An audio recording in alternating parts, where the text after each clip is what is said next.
Hello everyone. Thank you for watching our video series, Teaching English Word Stress and Intonation, Rules, Acoustics, Tools and AI, supported by the Knowledge Transfer Project conducted by Dr. Chen-Shute Rebecca from the Education University of Hong Kong. The video series consists of 4 main sessions. The first session addresses the importance and challenges of English word stress and intonation teaching. It will also introduce the successful practice of the experimental approaches testified in the previous GRF project, on which this knowledge transfer video series is built. The second session leads you to explore the rule-based, acoustic-based, simplified tools and AI teaching methods for word stress. In the third session, we will explore how to teach English intonation using different teaching methods. In the last session, we will have more opportunities to practice using ChatGPT, WASP, Mirth, and Teachable Machine in word stress and intonation teaching.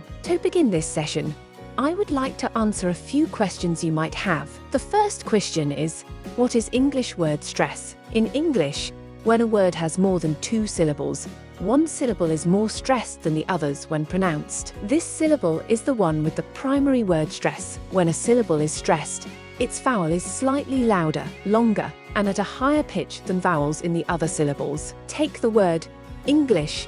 For example, the vowel in the first syllable, ing, is louder, longer, and at a higher pitch than in the second syllable glish. The second question might be, why should we teach English word stress? Teaching and learning English word stress is challenging because it is highly complex. Researchers indicate that English syllabic structures and affixes are unpredictable, although a few generalizations can be made. In addition, word stress placement can alter the meaning of words. For instance, record and record have different word classes and affect meaning. Listeners' misperception of stressed syllables may lead to inaccurate comprehension, thereby resulting in ineffective communication. Speakers' wrongly placed word stress may negatively impact their perceived social status and attitudes by others. Let's have a look at this video of a scenario in which the speaker has inaccurate word stress, and imagine how listeners in real life may perceive his English.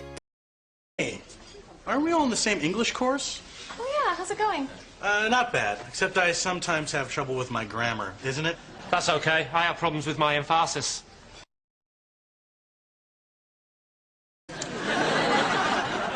Your emphasis? Yes, my emphasis on different parts of the sentences. In my job, that can cause a lot of awkwardness. What do you do? I'm a speech therapist.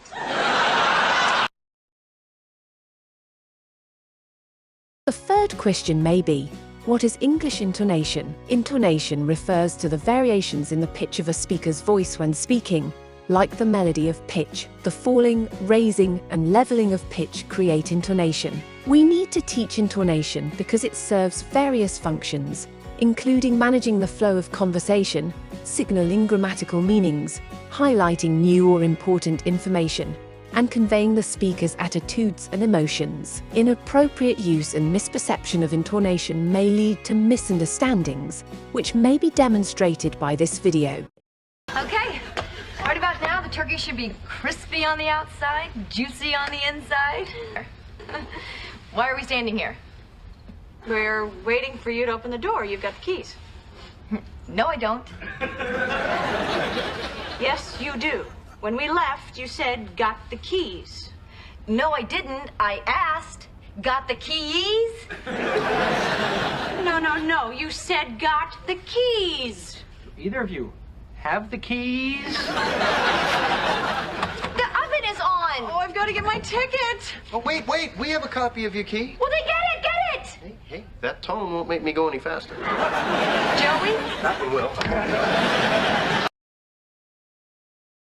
In our previous general research funding project, we investigated 2 experimental approaches for teaching English word stress. The positive results obtained from this study encouraged us to conduct this knowledge transfer activity to share our experiences and suggestions for teaching English prosody. This project is entitled Effects of Phonological Rule-Based and Acoustic Perceptual-Based Instructions on the Prosodic Acquisition of English Word Stress by Chinese ESL Learners. In this project, we constructed assessment tasks to measure Chinese learners' perceptions and productions of English word stress. New teaching kits for the rule-based training and the acoustic-based training were developed. We evaluated the effectiveness of the two teaching methods in an experiment and revealed the participants' views on the effectiveness and feasibility of the methods. The phonological rule-based approach taught word stress by guiding learners to generalize rules, such as the normal stress rule,